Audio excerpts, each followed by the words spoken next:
Et bonjour à toutes et à tous et bienvenue dans ce nouvel épisode. Embraer Executive Jets, filiale d'Embraer, a annoncé la signature d'un accord d'achat avec FlexJet, un acteur majeur du voyage en jet privé. Cet accord prévoit l'acquisition d'une flotte de 182 jets d'affaires Embraer, incluant les modèles Praetor 600, Praetor 500 et Phenom 300E, ainsi qu'un contrat de service et d'assistance. Le 4 février 2025, la Direction Générale de l'Armement, la DGA, a réceptionné le dernier hélicoptère NH-90 Caiman Tactical Transport Helicopter, TTH, destiné aux forces terrestres sur le site d'Airbus Hélicoptère à Marignane. Avec le retrait progressif des Pumas, les NH-90 Caiman TTH deviennent la principale flotte d'hélicoptères de manœuvre et d'assaut des forces armées, aux côtés des Cougar rénovés et des Caracal. L'armée de terre dispose désormais de 63 appareils, tandis que la Marine nationale en compte 27. Début février, Swiss Airlines entamera la formation de ses équipages techniques à l'Airbus A350. Pour cela, la compagnie aérienne s'appuiera sur le nouveau simulateur de vol de Lufthansa Aviation Training Switzerland, situé à Opfikon. Swiss prévoit de former plus de 50 pilotes au cours de l'année. Je vous souhaite un excellent épisode. Embraer Executive Jets, une division d'Embraer SA, a annoncé un accord d'achat avec FlexJet, un leader mondial du voyage en jet privé. L'accord porte sur l'achat d'une flotte de 182 jets d'affaires Embraer qui comprend les modèles Praetor 600, Praetor 500 et le Phenom 300E, ainsi que sur un accord de service et d'assistance. Cette commande de 182 appareils et des options pour 30 autres permettra de presque doubler la taille de la flotte de FlexJet au cours des 5 prochaines années. FlexJet est une entreprise américaine spécialisée dans la propriété partagée d'avions privés, le leasing et les services de jet card. Fondée en 1995, son siège social est situé à Richmond Heights dans l'Ohio. FlexJet a fait son entrée sur le marché de la propriété partagée d'avions en 1995 et s'apprête à célébrer son 30e anniversaire. Cette entreprise propose la propriété partagée d'avions et la location. À ce jour, sa flotte propose près de 500 designs d'intérieur différents qui comprennent les Embraer Phenom 300, les Praetor 500 et 600, le Bombardier Challenger 350 et 3500 et les Gulfstream G450 et G650. La flotte européenne de FlexJet comprend l'Embraer Praetor 600 et le Gulfstream G650. Elle dispose aussi d'une division hélicoptère. Nous sommes ravis de l'engagement renouvelé de FlexJet envers Embraer par le biais de cet accord d'achat global qui renforce encore davantage notre partenariat stratégique de plus de 20 ans, a déclaré Michael Amalfitano, président et directeur général d'Embraer Executive Jets. L'accord est évalué à 7 milliards de dollars au prix catalogue actuel et comprend un accord de service et d'assistance amélioré. Il s'agit non seulement de la plus grosse commande passée par FlexJet en 30 ans d'histoire, mais aussi de la plus grosse commande à ce jour pour Embraer Executive Jets. FlexJet réaffirme son engagement de longue date en tant que client de lancement de la flotte Praetor d'Embraer et introduit désormais le modèle Phenom 300E amélioré dans son portefeuille mondial en pleine croissance. Ce contrat comprend donc 3 types d'appareils, le Praetor 600, le Praetor 500 et le Phenom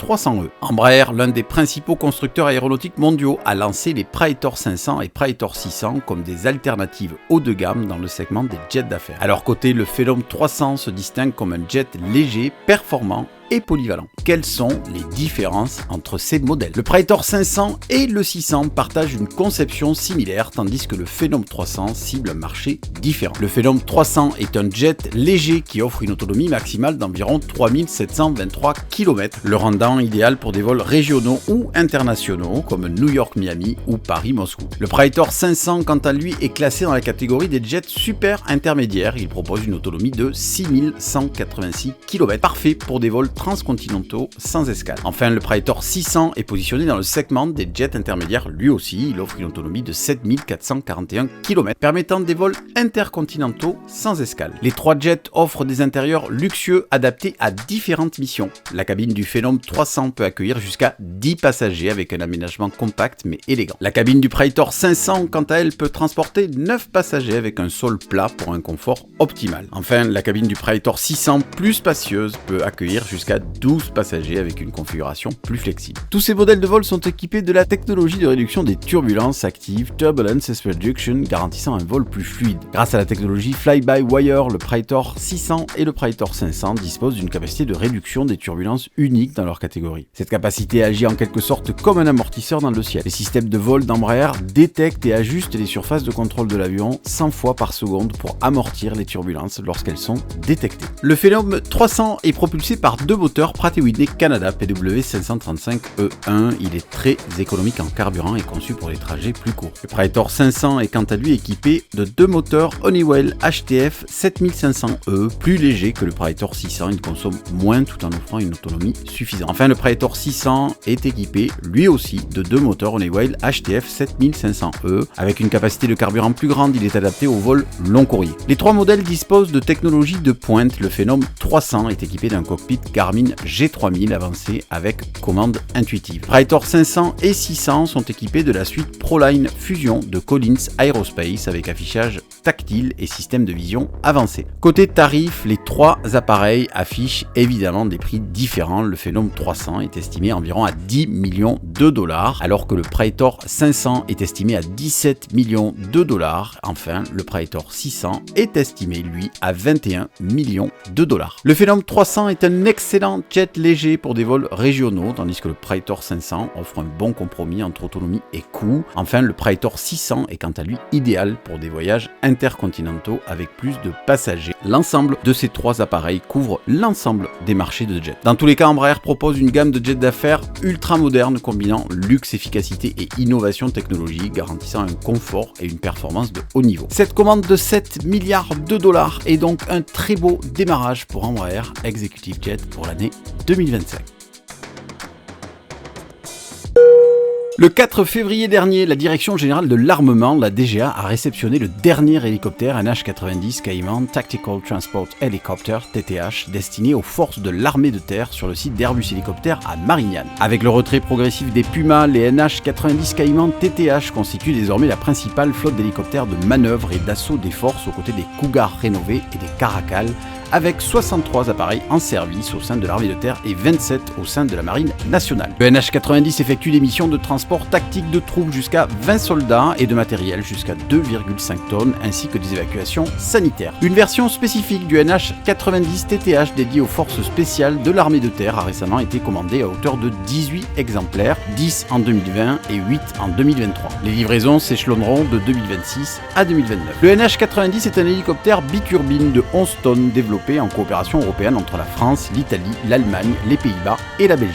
Il se décline en 2 versions, le Tactical Transport Helicopter, TTH, pour les missions d'appui aux forces terrestres, et le NATO Frigate Helicopter, NFH, pour les missions de lutte anti-navire, anti-sous-marine et pour les secours maritimes. Long de 19,56 mètres et haut de 5,31 mètres, le NH-90 dispose d'une masse à vide de 6400 kg et peut transporter jusqu'à 4,2 tonnes. D'une masse maximale de 10,6 tonnes, il dispose d'une vitesse de croisière de 300 km/h avec une vitesse ascensionnelle assez impressionnante de 660 mètres minutes avec un plafond opérationnel de 3500 mètres. Il peut parcourir 880 km et 1600 km en convoyage et dispose d'une autonomie de 4 heures. Cet appareil a progressivement remplacé les hélicoptères Puma de l'aviation légère de l'armée de terre, l'ALAT. Il dispose d'équipements de combat, d'un blindage et d'un système de contre-mesure. Le NH-90 est équipé de dispositifs de descente en rappel ainsi que des entrées d'air pour les opérations en environnement désertique.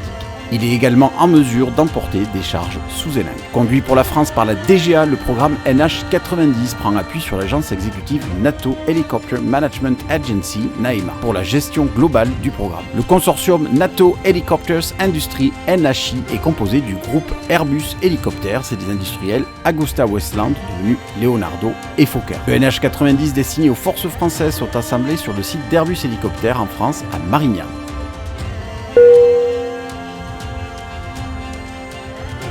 Et ce sont les derniers préparatifs puisque début février, Swiss Airlines commencera à former ses équipages techniques à l'Airbus A350. La compagnie utilisera pour cela le nouveau simulateur de vol de Lufthansa Aviation Training Switzerland à Opfikon. Swiss prévoit d'y entraîner plus de 50 pilotes cette année. Le lancement de la formation constitue une étape importante vers la mise en service de l'Airbus A350 ultra moderne qui transporteront à partir de cet été les passagers de Swiss Airlines. Swiss International Airlines modernise donc sa flotte et dès cet été, elle prendra livraison de 10 Airbus A350-900 sortis d'usine qui remplaceront les Airbus A340-300. Pendant que l'avionneur Airbus fabrique à Toulouse les premiers Airbus A350, Suisse s'apprête à lancer la formation de ses équipages de cockpit à partir de février. Olivier Buchfenfort, chef operating officer de Suisse, l'Airbus A350 constitue une étape importante pour Suisse. Il est l'aboutissement d'importants investissements au profit d'une flotte long courrier ultramoderne et se démarque nettement en termes d'efficacité et de confort. Les pilotes sont tout aussi impatients que la direction de l'arrivée de l'Airbus A350. Un nouveau type d'avion représente à la fois un